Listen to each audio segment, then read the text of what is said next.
কোনো দিনের কোনো ঘটনা আপনাকে কুরে কুরে খাচ্ছে, খারাপ লাগছে মনে করে, বা কোনো ভুল যেটা করা আপনার উচিত হয়নি সেটা কি যন্ত্রণা দিচ্ছে? বেরিয়ে আসুন ওখান থেকে। কারণ ওই পুরনো দিনে আপনি ফিরতে পারবেন না।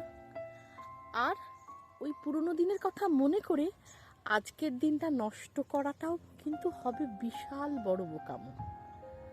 আমার তো তাই মনে হয়। যা ঘটে যায় সেটা কোনোটাই আমাদের আর হাতে থাকে না, তাই নয় কি?